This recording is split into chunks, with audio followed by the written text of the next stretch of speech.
With something like language education, whether you're self taught or you're signing up to join a university program or a private instructional institute, it's really worth asking, what do we all have in common?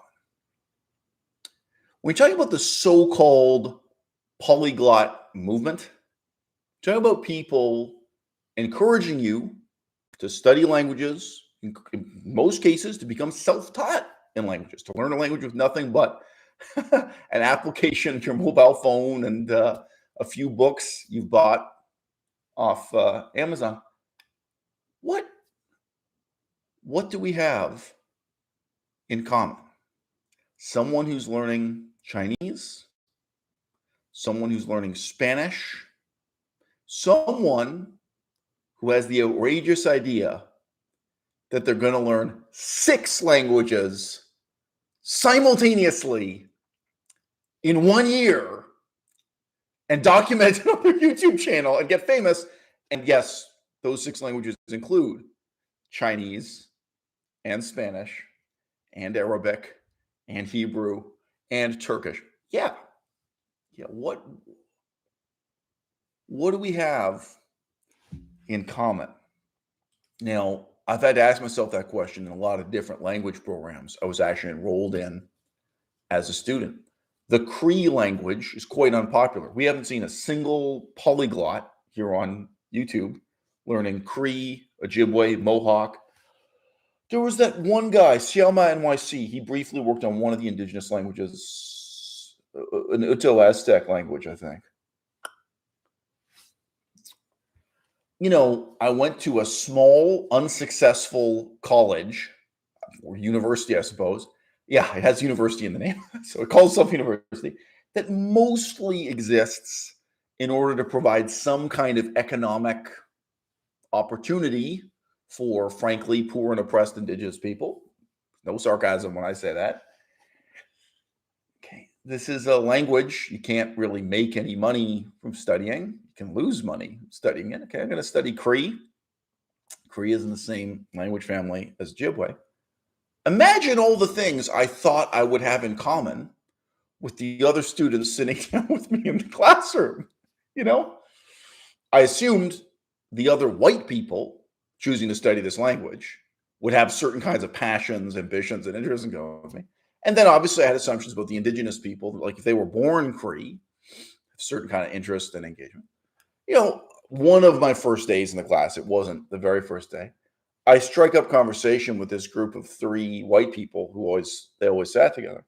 And more or less, the question is, why did you choose to study Cree? And they say, oh, they all have really bad grades, and they're trying to get into the X-ray technician program at the university, and they've got to boost their average grade to be high enough to get into being an X-ray technician. And they'd heard that this was a this is a really easy course. You could just memorize the right answers to the test. I think the test was the same every year. Like you could get a photocopy of last year's test, memorize oh, interesting. So I guess you guys aren't here for the same reason I am. Okay, study a language like Pali, language like Sanskrit, language like Chinese. Right, the study of the language brings together people with wildly different philosophies, expectations, ambitions, but you are brought together by the study of one language, right? That's one thing you have in common. Now, me and Steve Kaufmann seem to have a lot in common, right? So Steve Kaufmann is either Jewish or half Jewish. I also am either Jewish or half Jewish. It's like theoretical physics. Is it a particle or is it a wave? Okay. Regarded from one perspective, I'm half Jewish, but from another perspective, I'm 100% Jewish. True story. I met a woman once and she told me, well, I'm half Korean, but I'm 100% Jewish. So her perspective was not that she was half Korean, half Jewish. She's half Korean, but she's 100% Jewish. See, it's theoretical physics. I lean towards the particle view of physics. Never been a wave guy when it comes to theoretical physics. I think that hasn't come about show before.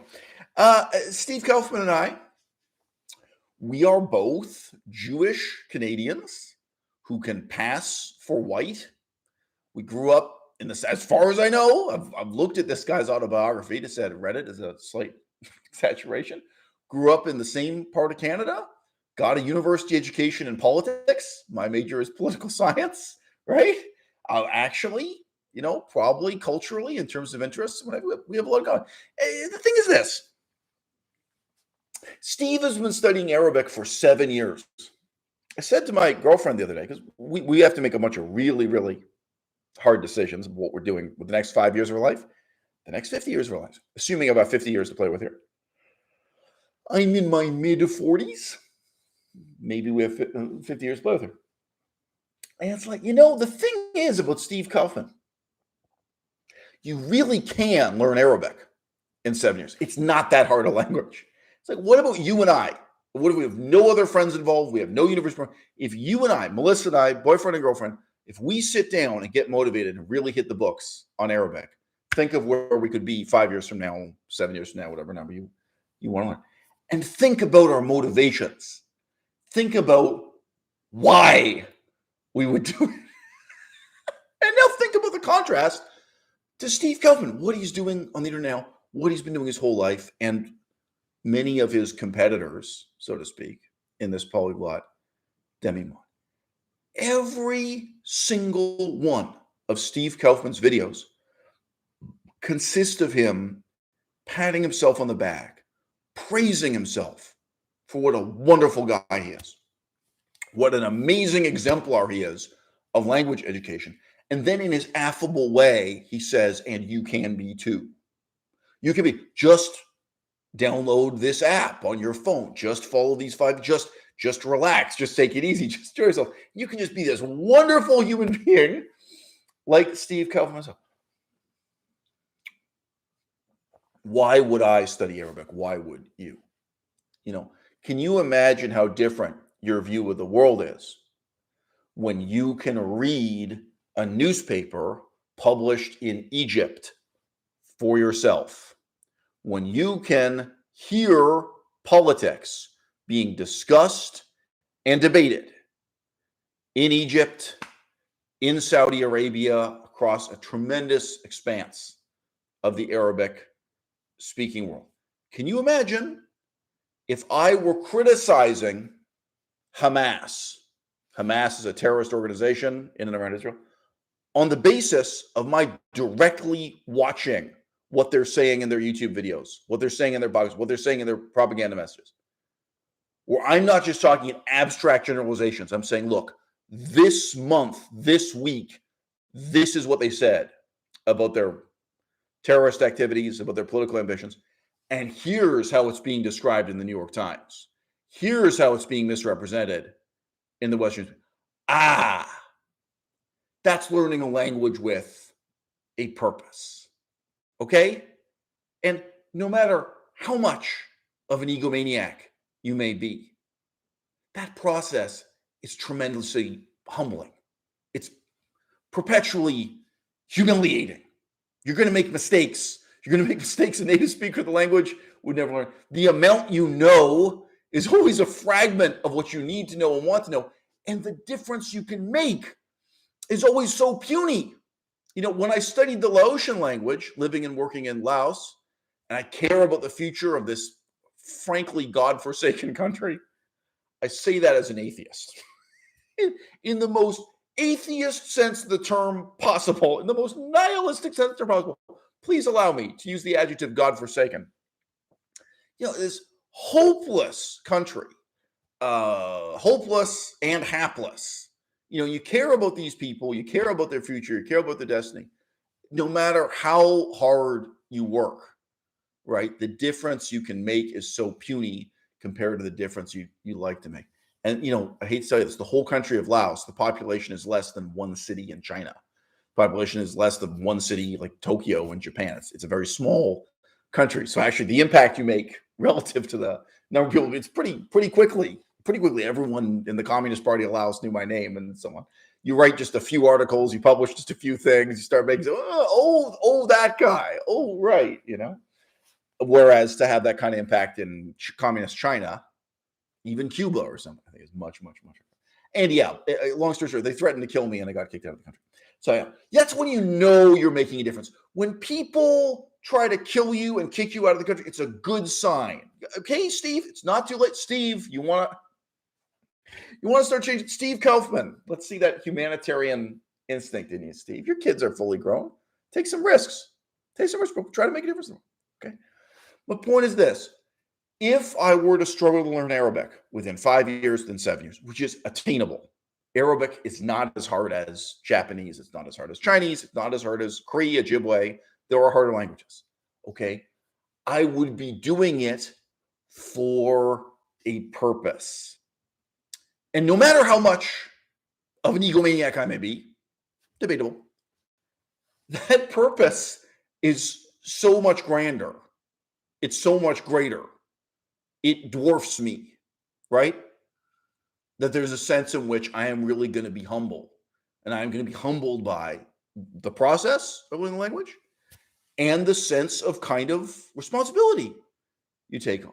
Now, again, I'll just be real with you. My whole engagement with Cree and Ojibwe languages, to say that's humbling is an understatement.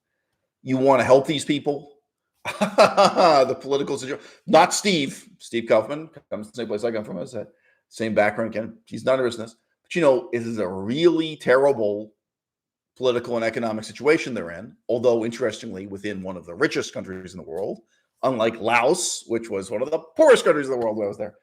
Laos, the official name of the country is the Lao People's Democratic Republic. Officially, there's no S on the end of Laos. Although I noticed at the United Nations, the brass plate still always says the S. So I don't know. They haven't put their foot down. They haven't changed their name at the UN. But their officially styled name is just Lao. They just want to keep it down to one syllable, no S. I can't remember ever being on an ego trip because I was studying Korean Ojibwe. Like all these guys on YouTube are. They're on an ego trip with every fucking language. It was such a burden. It was I'm just honest, it was so horrible to wake up every day and memorize the names of the months of the year and the names of the days of the week in a language that nobody speaks anymore, in a language that is dying because it was conquered by not one, not two, but like 3 different European genocidal powers in succession. And none of them gave a damn about preserving this language. They only wanted to convert these people to Christianity and force them to speak variously French, English, etc. And you're working so hard on this language and you know how little is your reward. It absolutely never occurred to me to come on YouTube or come on Facebook. At that time, Facebook was kind of popping, and kind of preach and preen and pose and brag about how wonderful it is that I'm learning Korean and Ojibwe. If I'd done that, I probably would have gotten some mouse clicks. Probably. Oh, look at this nice young white Jewish man who's studying. Oh, isn't that great? Isn't that? Oh, I wish my grandson was more like you. Thumbs up. Probably I could cater to a certain demographic, and I'd have to make the same kind of upbeat, deeply dishonest, encouraging videos. That these other polyglot YouTubers make. Maybe can you imagine someone who gets sucked in that way? And they end up doing that. Oh, I'm learning 6 languages at the same time this year. Dude, if one of those 6 languages is Chinese, I mean, come on. It's ridiculous. And look, so let's just jump back to Steve real quick. I'm going to read you what I wrote to Steve. I'm going to read his replies to me. Steve, he sometimes vaguely says that he learned Chinese in 1 year. If you actually read his autobiographical description, it took up certainly more than 1 year. It took up several years. But I understand his most intense period of studying the language was 1 year. Okay. He then married a Chinese-speaking woman. It's more of a story. Okay. But if you look at that 1 year, Steve wasn't studying anything else. He He wasn't doing anything else. He was getting full-time university-style instruction in Chinese using the Yale method and the Yale textbooks. For some reason, he's not on YouTube selling photocopies or PDFs of the Yale textbooks. He's not encouraging you to learn Chinese the way he did, right? For some reason, Steve wasn't learning 6 languages at the same time during that 1 year when he studied Chinese most intensely. Think about what a different world it would be if Steve were delivering that message. If he was saying to people, guess what? There are no shortcuts. There's no magical app on your phone that's going to help you. There's no way around it. If you want to learn the Chinese language, you've got to save up some money, quit your job, study full-time, and work on nothing else for 1 year. You can't learn Chinese and Turkish at the same time. You can't learn Chinese and German and Spanish. No.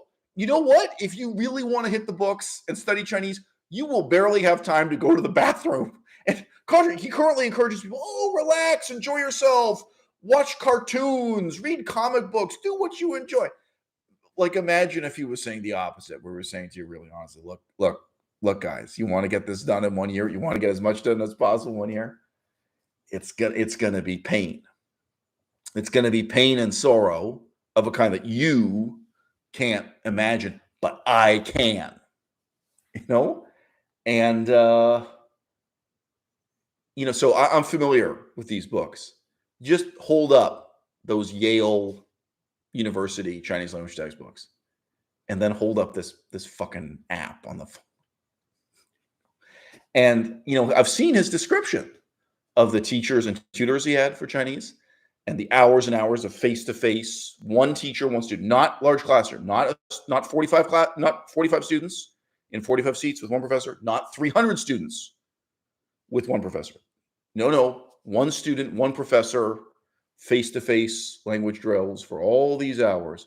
Okay, now compare that to sitting on the toilet with Duolingo or another phone app, and you tell me how effective that's going to be for language at the level of difficulty of Chinese. Now, okay, I'm gonna read what I said to him. I'm gonna read what he says back to me. But guys, when I ask the question, has this been proven through empirical methods? That doesn't mean that I'm telling you I already know the answer. It just means I'm pointing out to Steve, you don't know the answer. And one of the reasons you don't know the answer is you're not even asking the question. You're not doing the research, you're not doing the testing. I asked you open-ended question.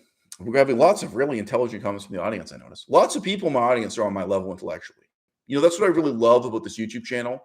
There were just so many hundreds and thousands of people who can talk to me as equals about history, politics, and study of languages. It's really great. It's really wonderful to be able to turn on my computer and feel like I'm in the company of my equals. Yeah, like Steve Kaufmann here. Why do you think it is? Why do you think it is Steve hasn't had me on his show? For some reason, he felt comfortable having Lao Shu 55,000 on his show. You like that? Oh, yeah. For some reason, he's really happy doing these kind of phony dialogues with other phony people who have no formal education in linguistics. Oh, right. Sorry. Here's another digression. Two different things I had in mind to mention in this video. I work with no notes, and others written down. But, as opposed to talking to people who really have experience working with teacher to student face-to-face and seeing what the real obstacles are students struggle with and how they overcome. I had a student who was born deaf, and she had surgery at some point that then allowed her to hear, but she had grown up deaf, right? So I didn't work with her for that many hours. I think we met 3 times, face-to-face, one teacher, one student. So let's say it was 3 hours and 3 meetings, if I'm misremembering this wrong. And then also, I did that completely unpaid on a volunteer basis. Then also I worked just in the classroom as a normal student. So, but I noticed she needed help, and I said, look, I can meet with you and do this. Wow. When you hold someone's hand and help them through phonology, through enunciation, through exactly the thing someone born deaf struggles with. Okay, it was educational for her. It was educational for me. I would compare this to being a personal trainer at the gym. It's one thing to say you understand exercise in abstract and theory and principle. It's one thing to say you even understand motivation, right? have you actually held someone's hand when they struggled to get in shape, to lose body fat, to gain muscle mass, both? And, of course, when you have that experience, you realize some people are so gifted and so disciplined, you barely need to help them at all. You just put them on the bench and give them a list of exercises and they go and they get the results. That's great. And there are some people where you have to work so hard. And what you have to work hard on, what you have to help them with, it's not the same for each person. Learning a language is not one talent. Okay. The first time I met Melissa, I've been spending my time around a lot of people struggling to learn Chinese. And I really noticed that she had particular talents that were important for Chinese that I was going to say almost all of the other white people lacked, but actually all of them lacked it. I don't even remember a single white student learning Chinese who had these talents. I'm saying white, but obviously I just mean non-China. It could be like they could be black people, they could be Hispanic people, but these were predominantly white people learning Chinese. Where some of the white students, you'd explain to them the difference between, s and si. It's not the same sound in Chinese. No. S is not si, right? And then 6 months later, they're still making the mistake, both in reading and thinking. And it's on a comprehensional level, these two syllables are one and the same in their mind. You can see how it comes out. And if someone says, look, come on, we worked on this 6 months ago. And say, oh, yeah, right. So is not see. Right. Melissa right away could immediately, you didn't have to tell her, she could grasp these very short sounds and short syllables. She could grasp visually the significance of the character, and her mind held on to those details really without coaching, without repetition and force. And I really noticed this. Now, I'm just going to tell you something. Not all languages are like Chinese. Modern Greek has these long words of many, many syllables. And depending on the position of the sentence, some of those sound a little different or change, right? There's an issue of intonation and emphasis and how to sound natural. And the pronunciation of the word is very different from the way it's spelled.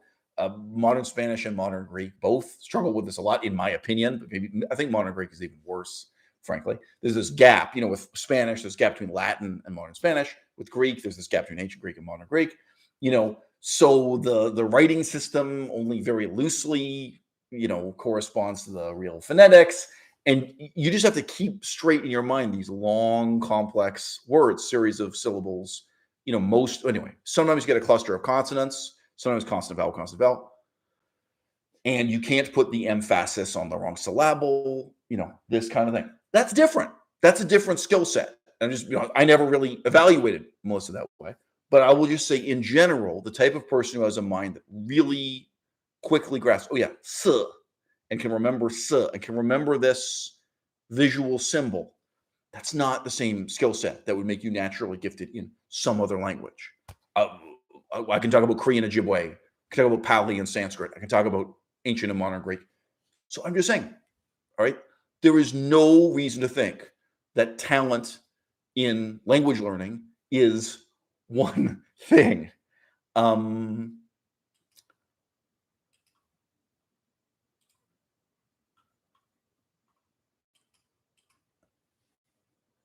if you have the experience of holding someone's hand and helping them learn a language again and again and again, you get familiar with the ways in which different people struggle to overcome different obstacles, and different people are gifted and have some things are effortless for some people in different ways.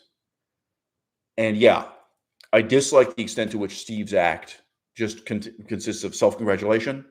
I dislike the extent to which it consists of boosterism, of encouragement for people, encouraging people basically to ruin their lives. That's my opinion. I could say more about that. I think the advice he's giving is actually dangerous and destructive to people. But beyond that, it is like hearing someone give exercise advice who both totally lacks book learning on exercise, fitness, sports nutrition, etc., and someone who lacks that practical hands-on experience. Now, I just want to add, I'm skeptical about these things. I'm nihilistic with these things. It's possible for someone who has the book learning, someone who has a PhD in linguistics, or for someone who has a PhD in sports medicine, kinesiology, exercise, it's possible for that person to give worse advice than someone who has no formal training at all. I've met some remarkably stupid people, PhDs. It is possible. I'm not setting up a simple cause and effect relationship. However, in Steve's case, we're dealing with someone who has no formal education of that kind, none of the hands-on experience of that kind, and who is also giving terrible advice. All right. So I'll first read you my messages, then we'll have Steve's reply. I say, Steve, you never use empirical measurements of outcomes. You never even admit the possibility that social science research can measure outcomes for contrasting methods of language education. I'll just pause there and give you an example. So again, when I'm saying he lacks this, it doesn't mean I have all the answers, but at least I know to ask the right questions. What is a better way to learn Latin? Should you learn Latin through the modern Italian pronunciation of the language, which is to some extent a mispronunciation of the language, or should you learn Latin trying to reconstruct and adhere to the Ciceroist, ideal, how we think it was pronounced in the time of Cicero, whose name was pronounced more like Kikaru. It's a good example. Cicero, Kikaru. Okay. No, let's put this in Steve's term. In Steve's terms, which one is more enjoyable? Which one is more effective? Which one has better outcomes? I don't know the answer to that question. That's it. But I know how to ask the question. I know how to do the research and look into it, right? It's a really interesting question. If you learn the modern Italian pronunciation, you can sing in Latin in a church group. Okay, not a lot of opportunities to speak the Latin language, right? So that's the difference, right? We could get into parallel things with a language like Korean Ojibwe, language like Pali and Sanskrit, right? With Pali and Sanskrit, it's very closely parallel. Is this the form of language you can use in chanting, in ritual uses of the language that exists today? Okay, well, if you really want to learn Cree, I know that the James Bay Cree actually have Catholic church ceremonies in the Cree language. So you could learn that dialect, go to that community. If you have the intestinal fortitude to attend church in Cree and read the Bible in Cree, there's not a lot of literature written in the Cree language. Right? We got to make hard choices like this. But yeah, again, in my saying, Steve, you don't know the answer. I am not asserting that I know the answer for all languages. Certainly, Latin is a really good example. But at least I know how to ask the question. And that's why I'm not going to give you misleading advice that's going to ruin your life. Okay. Okay. Social science research can measure outcomes for contrasting methods of language education. One group of new recruits into the U.S. military can study using one method, and then that can be contrasted to another, both starting at the same level of knowledge, studying over the same period of time, etc. So the military is an especially good example because you actually have control over where these guys sleep, how much they eat, how many hours they study for. How many hours a day they're doing physical exercise versus. So it's a very controlled environment for evaluating effectiveness of different language teaching methods. And the U.S. military is very interested in what is effective in teaching a language.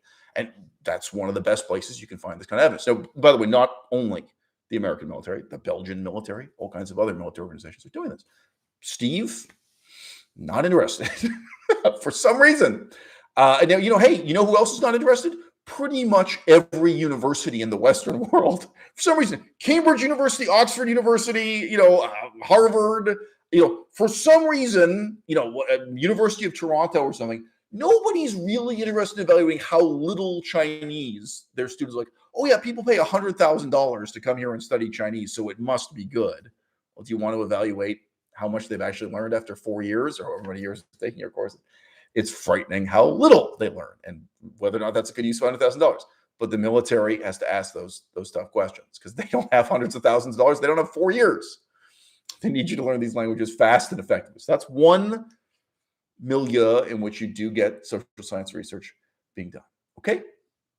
So I then continue. I say, Steve, your own outcomes after so many years with the learning of Chinese are terrible. You want language learning to be an endless hobby for your own entertainment and self-indulgence.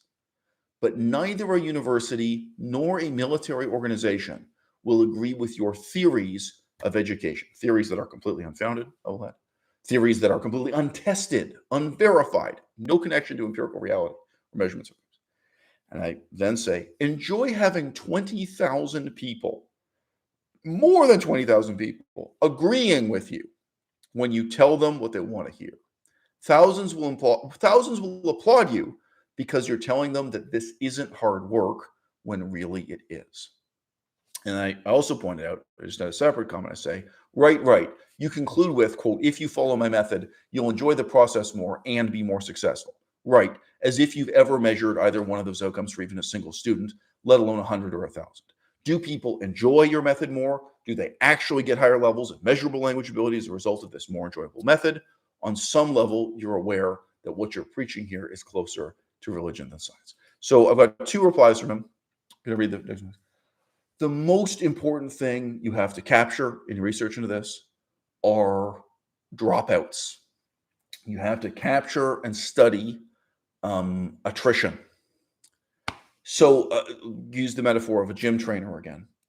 If you have a gym trainer who says, oh, yeah, 100% of my clients lose weight and gain muscle mass. And you say, oh, well, what about this guy, Henry? Right? Oh, no. I couldn't work with Henry. I dropped him as a client. After 2 weeks, I didn't get along with him. He didn't get along with me. I dropped him. He doesn't count. He counts. You have to go and find Henry and study Henry and find out why he dropped out, why it didn't work for him, whether it was 2 weeks or 2 months. The dropout rate is crucial, right? The dropout rate for the military is crucial. The dropout rate for university is crucial. That has to be part of the picture. You can't say, oh, yeah, it's successful 100% of the time when I get to exclude all the examples of failure, right? So with language learning methods, this is why you have to have really rigorous social science research. You can't just rely on self-reporting from hucksters promoting how effective their own methods are.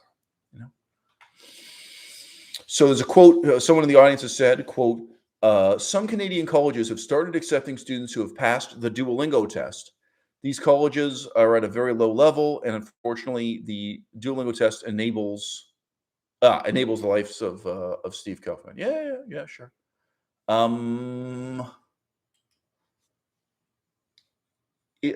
I think there's a real question, though. Who should universities be helping? And I think in a perfect world, universities would help people who are at a very, very low level and have done nothing but some Duolingo lessons. And they would also be able to help people like me. But universities can neither be entirely elite and elitist, nor can they be entirely populist and catering to the lowest common denominator. So that's a very tough question. Now, let me repeat that for the military. The military needs to train. So Chinese is a language. You need to train people at an elite level to be able to deal with coded military documents, to read something that's really important about the military, about politics, and understand it and listen to secretly recorded conversation. But you also need to deal with some frankly, very stupid people at a very low level who are just getting started. So I don't have one answer to that question. I have 10 different answers. Okay. I think I finished what I was saying earlier. Steve's reply to me. He wrote back and said, 3 questions. 1, are you a native Chinese speaker? What are your credentials to judge my Chinese? This is like the first of a list. Gee, Steve. Yes, what are my credentials? And what are your credentials in Arabic again? And what are your credentials in Polish? And what are your credentials in French or indeed Chinese itself? Okay, good. I did answer his question. You guys will be happy to know I didn't leave this unanswered. And he asks, 2, how many years have I spent studying Chinese according to you? So he never answers this. He never gives the answer how many years. He asked me, how many years do I think he spent studying Chinese? Well, I read your autobiography, Steve. So I know what you tell people. I also know that both you and your son have repeatedly rewritten the Wikipedia article. There was a big controversy about that to promote you and your language app and to say what an amazing language scholar you are. So I've read what the Wikipedia article says. And your Wikipedia article links to this PDF of your autobiography talking about your amazing life studying languages. So I know what you have to say about it, Steve. I know your narrative of how you learn Chinese. And then he asks, 3, how many languages do you speak? All right, so I'll give you my reply, and then you'll get his reply to my reply. Steve, you wrote to me demanding to know how it is that I know Chinese so well that I can judge your level of ability in it.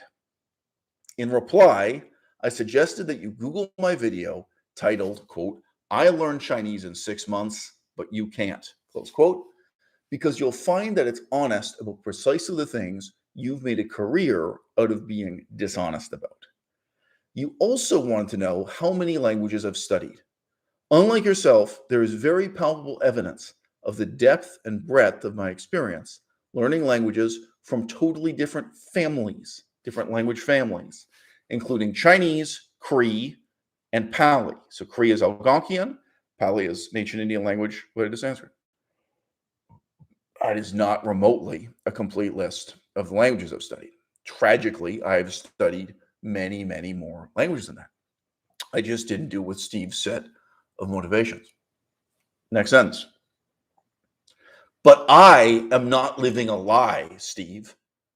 I know the limits of my own language ability, and I know yours as well. You have studied Chinese for more than 50 years, and you married a Chinese woman. Your level of accomplishment in the language is, in a word, abominable. You are proving that your own methods do not get results with the languages you've studied more recently. For example, Arabic and Polish.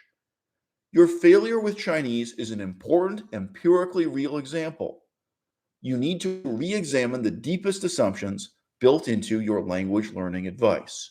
They are falsifiable and they are false. So if you guys don't know, falsifiable means you have a scientific hypothesis that can be tested and probably should be tested. All right. So if someone tells you that aspirin will help you with lower back pain, that's falsifiable. That doesn't mean it's false. That could be tested. What are the effects of aspirin on lower back pain? I honestly don't know. But that's a claim that can be falsified, right? And the reason why I kept saying using the word empirical again and again in my first comment is that's the point I'm trying to get across. These claims about what is effective in language learning, language teaching, study, et cetera, we have to think about this as a matter of science, not a matter of faith, not a kind of religion, right? Same thing can be said about giving advice about weight loss, gaining muscle, working out at the gym, right? Are you making falsifiable claims? Then can we test them? Can we look at the results? And again, frankly, if you're talking about physical fitness, maybe the U.S. military is also interested in this. They also have to take people who are out of shape and get them into good physical shape. I mean, there's also research on that in the military for obvious pragmatic reasons. So here is Steve's reply. Quote, for the benefit of people who follow this channel, I only value comments about my level in a language from native speakers. Next sentence.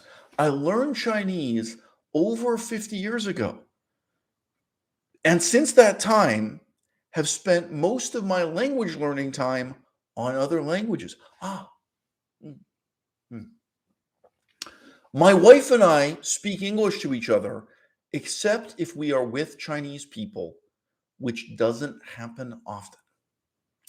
Yes, my Polish after 5 months is not great, but I enjoy reading and listening in Polish.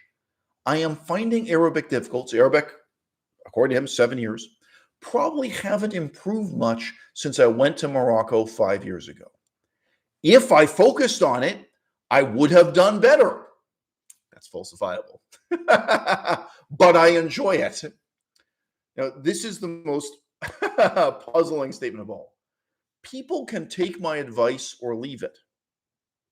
However, many tell me that my message and advice gave them confidence and enabled them to learn languages when previously they couldn't. So, Steve, I had an enemy here on the internet, who told people that they could eat 5,000 calories a day and lose weight, that they could become slim and muscular while eating 5,000 calories a day. He also said you could eat an unlimited amount of calories a day. This is a direct quotation from this man in his health advice, health and workout advice. He said you could eat until you spew. You could keep forcing in the calories until you spew, as long as you buy his book, follow his directions, follow his advice. As you can imagine, there are details there. And I made videos criticizing this, and quite a controversy ensued. I think more than 1 million people saw the videos that spun into that controversy.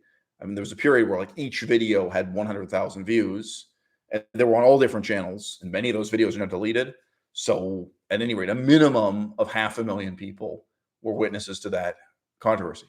But those are claims that are falsifiable. In this instance, of course, they're false.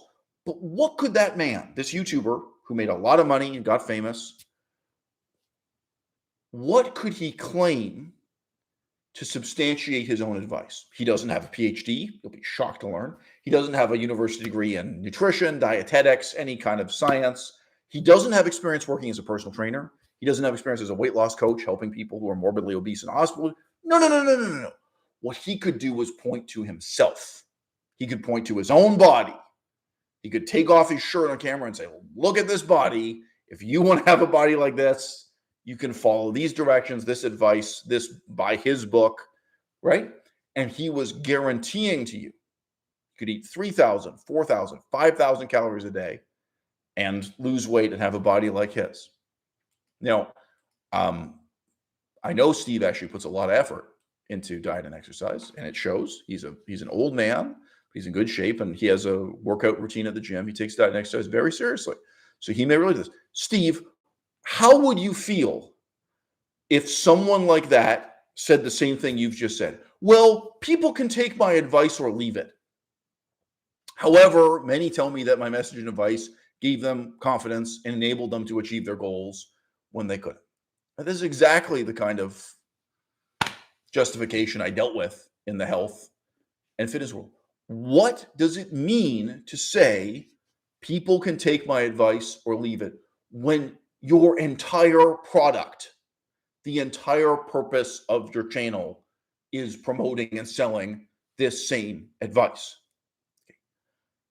Here's the difference, Steve. You can't point to yourself as a success story. You can't point to yourself as a positive example. The empirical method in your case does not even have one specimen to back it up. The level you achieved in Arabic in 7 years is deplorable. It's awful. It's terrible. And you are not willing to treat that as evidence to go back and re-examine the assumptions that are built into your system, right? And to figure out which ones are false, or which ones at least are weak and need to be tested.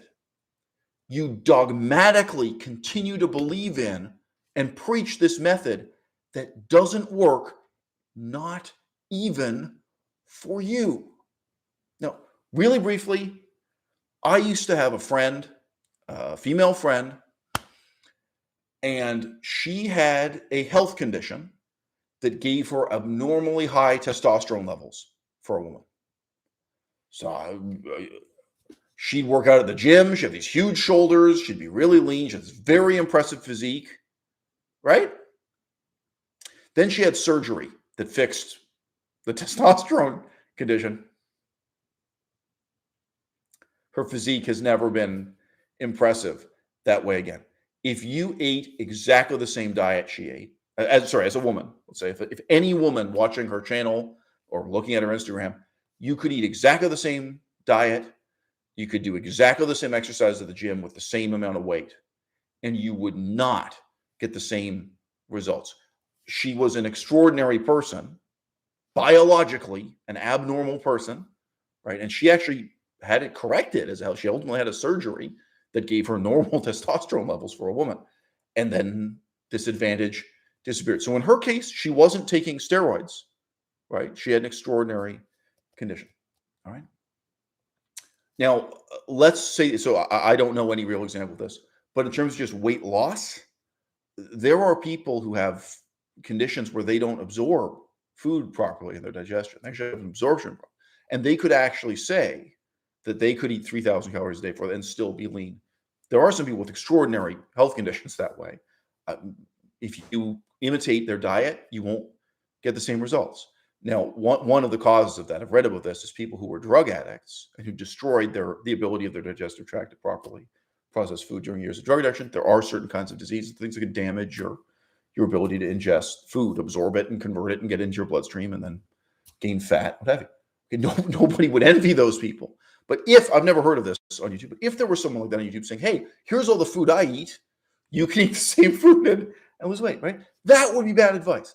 But most of the time on YouTube, this kind of bad advice, it isn't someone with a health condition. It isn't someone with an extraordinary talent, an unusual biological advantage. It isn't someone who's a genius, a prodigy, a freak of nature. It's someone who just lies. It's someone who films the food and says this is the food they eat when it is not. They are eating something else. I know of an example of someone who even faked weighing himself on a scale. I know of someone who faked the number of kilometers and the speed he was doing on his bicycle. You can fake this, and it was being uploaded to the internet. Like, a lot of these things can be fake. They can be misrepresented. Okay, so there's fraud of various kinds. Some people do it for money, some for sex, some for fame, some for notoriety, some as an end in itself. Okay, and Steve, I want you to take a moment and agree with me with this. Nothing could be easier than misleading the internet about your level of ability in a foreign language. Okay, Steve, I don't think you're dumb. I think you've made some bad choices in your life. But I think you know when you watch these videos and the way that they're edited, whether they're the videos of Xiaoma in the Lower East Side of New York speaking Chinese, I myself have spoken Chinese in the Lower East Side of New York, Lower East Side of Manhattan, I should say.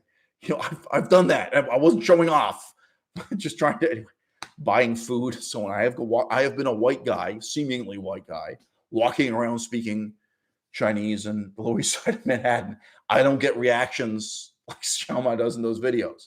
You know, going, another white guy who speaks Chinese. It's no interest. Nobody is surprised or impressed. Just did things like asking where the soy milk is when I walked into a grocery store. It's normal. It's no big deal. Okay, Steve, I think you know when you listen to Lao Shu 55,000 and his phrase book knowledge of these languages, where he's just memorized phrase book, you know what's wrong with these videos. You know what's wrong with the Skype style dogs. I think you know the extent to which this whole polyglot internet phenomenon is predicated on a kind of fraud, just as dangerous and just as deceptive as weight loss fraud, muscle gaining fraud, fad diet fraud. I think you know the danger. I think you know what's going on. I think what you refuse to do is look in the mirror and see the extent to which you are participating in that subculture yourself. You keep patting yourself on the back that you're such a wonderful person. Okay, Steve, when I studied the Laotian language, it wasn't so that I could come here on YouTube and flex and show off for a bunch of teenagers. And it wasn't to sell an app. And it wasn't to get laid at a polyglot conference. I was actually trying to help people. I was actually trying to make the world a better place. And it's incredibly humbling. It's incredibly demoralizing. It's incredibly exhausting and denigrating to really go out and try to do humanitarian work. What about you, Steve? Your kids are fully grown and moved out of the house. You have plenty of money. You don't need the money, Steve. We both know that. You're in a position to give back. You're in a much better position to do humanitarian work than I was when I'd finished my BA in university, right? You know what, Steve? You could be in Laos right now. You could be in Cambodia right now. You could be in Myanmar right now. You could be in Libya right now. You could be in Syria right now. But even Even if you were going to stay within the United States and Canada, you know there are places where you could be making a positive difference right now. There are people who need help, and you have the ability to help them, right? Whether you're thinking of the Cree and Ojibwe, whether you think of going to El Paso, Texas, whatever it is. Steve, when this is all over, what do you want to be able to brag about? Because you have been bragging for all these years that you're a linguistic genius who learned Chinese in just 1 year. So pitiable. And the truth is, you're a man who has not learned Chinese in 50 years. You're a man who has failed to learn Chinese in 50 years, despite your involvement with, in your terms, the Canadian Diplomatic Corps. Perhaps you were really working in import export. Perhaps you were really working in trade promotion. But you say diplomacy, despite your access to elite level university education in Hong Kong, despite your falling in love with and marrying a Chinese woman, you failed for 50 years. You know what, Steve? There's something valuable you can learn from that failure. There's something valuable you can share with us all, and there is a positive difference you can make in the world. But what you're doing right now, this ain't it.